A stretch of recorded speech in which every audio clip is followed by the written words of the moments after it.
everyone, and welcome back to my channel. Today I'm going to talk to you about a few books relating to mental health and mental illness. Last week was Mental Health Awareness Week, which I'm sure you all know, and I was kind of hoping I could have filmed and put this video up then, but I've been very busy with uni work and also having some mental health things go on myself, so that didn't happen. But today I'm just going to talk to you about a few books that I'm reading, hoping to read, have already read. So this week, the week after Mental Health Awareness Week, has been Mental Health Awareness Readathon, which I knew I wasn't going to be able to fully participate in, but thought, you know, while I can, I'll read something. So I've been reading The Bell Jar by Sylvia Plath, which I've literally barely started, but I'm about 45 pages into. I wanted to read this. I've been wanting to read it for a long time. I tried to read it, I want to say maybe about 8 years ago, or maybe more than that, because I had heard it was good.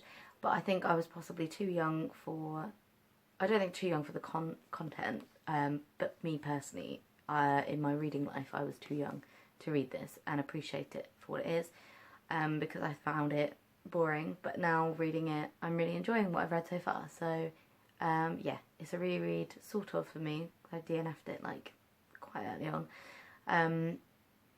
But yeah, this is what I'm currently reading. Next up, I have a book called Mad Girl, A Happy Life with a Mixed Up Mind by Bryony Gordon. And this is a memoir talking about her experiences with mental health and addiction and mainly her OCD and how it affected her life.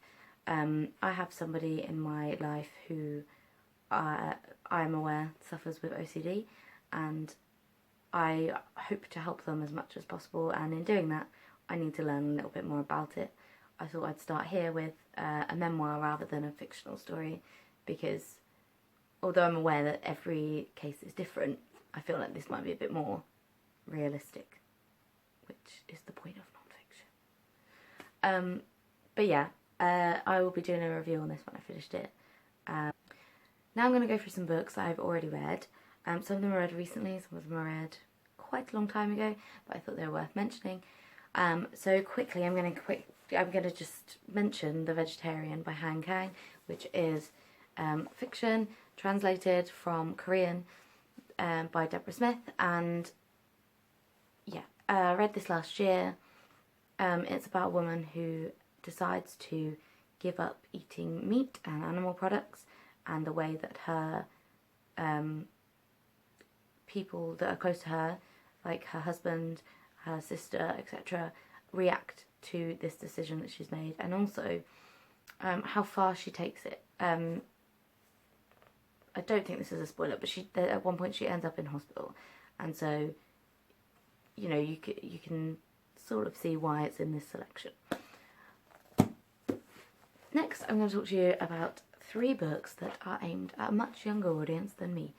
The first one is Girls Under Pressure by Jacqueline Wilson. I think this is a really good book about mental health in general, and a really good way to get young people thinking about it, as well as parents. Basically, there's a series of these girls' books. I think there's Girls in Love, Girls Up Late, I can't remember the other one, and then this one.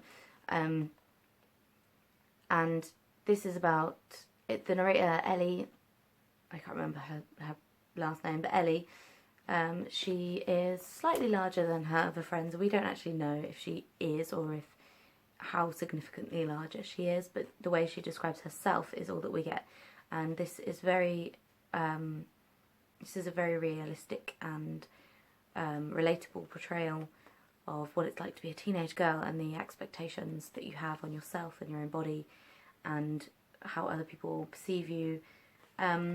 Yeah, I think this is really good for teenagers and slightly older children, maybe like 8 upwards, to read. Jacqueline Wilson's really good at covering hard topics, so yeah, I always recommend this to people. Next is a book called Blue by Sue Mayfield, and I have no idea how this came into my possession. I think Ava accidentally stole it from my school library, or somebody gave it to me to borrow. There's no library code in it, so I think maybe someone lent it to me and they never got it back. Sorry, whoever that was. I read this when I was about 15, maybe a bit younger. I don't know. And it's about a girl called Anna, and she is a typical teenager, and she starts seeing boys, and she starts, like having fun over the summer. But she develops anorexia, and I believe it might cover bulimia in this as well. This was a book that really helped me understand some people around me, because although I've never had an eating disorder or anything like that, this book sort of helped me understand how that happens. And I think it would be a good one for friends to read if you know someone, or family to read if you know someone that is currently suffering with an eating disorder, because it so the chapters are split between 3 people. Anna herself, her friend, whose name I can't remember, sorry, and her mum. And so you get 3 perspectives of the situation, but I think it's really important to see the friend and the main girl's perspectives alongside each other, because what you can see as something that's not that important might be really affecting somebody, and it just sort of like demonstrates that.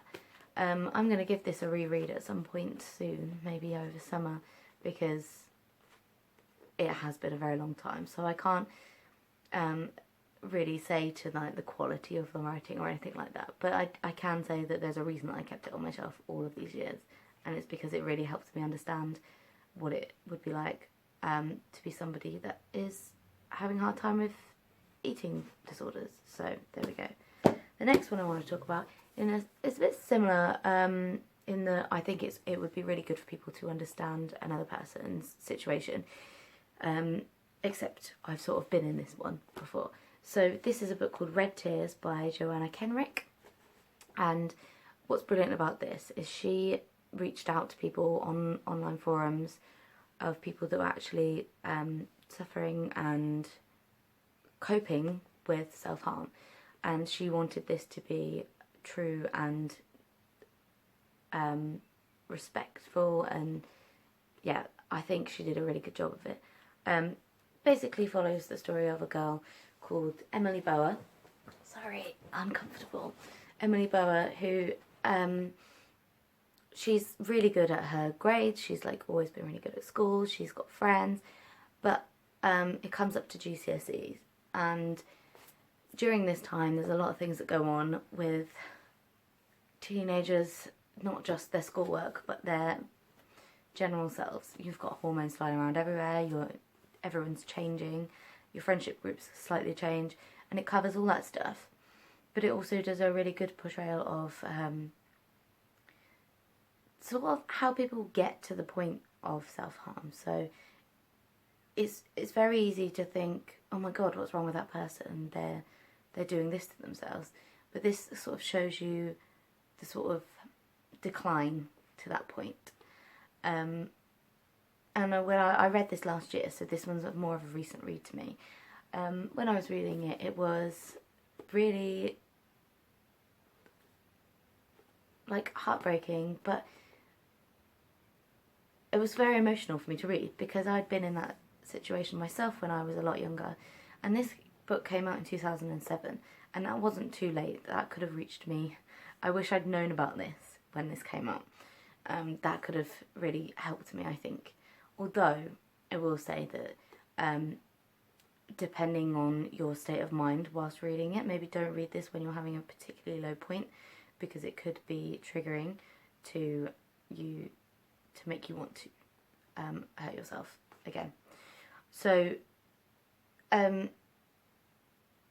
yeah, I would recommend this to parents especially, because this really does well covering what it's like as a person who's been through those kind of moments where you have self-harmed, and your parents find out and they don't react possibly in the best way. And most of the time it's because people don't understand, and it's because they love you and they're just confused as to why you would do that. But I do think this shows that really well, what not to do, but it also eventually shows what you should do in that situation. Yeah, this is a very difficult topic for me to talk about because I don't talk about it to anyone, but I think I wanted to make this video because I think it's important to talk about, and I know that it's a week late, but I think, you know, the conversation can still go. The conversation can still go on even when it's not Mental Health Awareness Week. I don't think we need a specific week or day to talk about these issues. I think they need to be spoken about more openly all the time. Specifically, self-harm. I find people think that, you know, let's not talk about that because it's a bit awkward to talk about, or it's a bit too shocking. And I know that it's very shocking to find out about a loved one doing those kind of things to themselves, because I've also been in that situation as well. But, you know, these things need to be spoken about to prevent them. And so people that are feeling in that kind of way, or are experiencing a bad time or have experienced a bad time, don't feel ashamed to talk about it, because I think that's another thing. There's a lot of shame around mental health and mental illness, but specifically things like bulimia and self-harm. I think there's a lot of shame because it's like you've done it to yourself. People don't really understand why you would do that. So, you know, we need to beat the stigma and we need to keep talking about these things. I'm very aware that these books are all very female oriented, and I would love if I could have some recommendations on any books, but specifically any books that deal with mental health and about the male perspective, because I obviously am female and I don't know what that is, and yeah, I would appreciate recommendations so I can learn about lots of different things. That's it for today. I hope you got something out of the video. I don't want to say enjoy is the right word, but I hope you could take something away from this, even if it was just maybe I'll pick up that book, or maybe I'll think about it a little bit more next time someone says something about this topic. There'll be probably some more videos about this in the future, and like I said, I'll be doing a review on The Bell Jar and Mad Girl, so look forward to those. But for now, I'll see you later.